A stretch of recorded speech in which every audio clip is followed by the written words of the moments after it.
Bienvenue à toutes et à tous dans cette nouvelle vidéo où aujourd'hui je vais vous expliquer quelques notions de base de fonctions et pour ce faire voilà 4 graphiques qui représentent la température de notre corps sur une durée de 24 heures et la température en Celsius.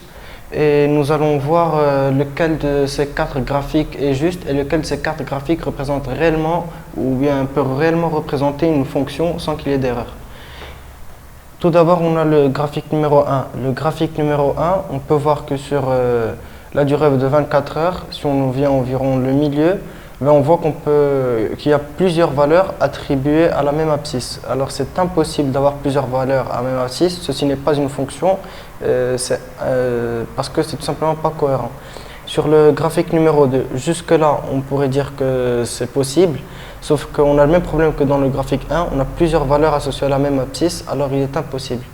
Pour le graphique numéro 3, chaque valeur est associée à une seule abscisse, c'est juste, c'est correct, et ça représente une fonction, c'est le graphique 3 qui est correct. Et pour ce qui est du graphique 4, ça ne représente pas du tout une courbe de fonction, c'est juste un nuage de points sur le graphique. Aucun de ces graphiques représente une fonction, hormis le graphique 3. On dit qu'on prend une fonction d'un nombre x et qu'on l'associe à son image, f de x.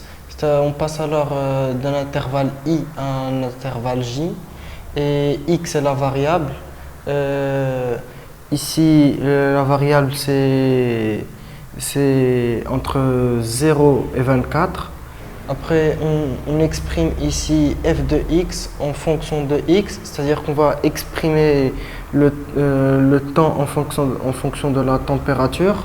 En ce qui concerne l'ensemble des définitions, on le note comme il est indiqué au tableau, et c'est tout simplement la valeur pour laquelle notre fonction existe, c'est-à-dire tous les nombres entre 0 et 24.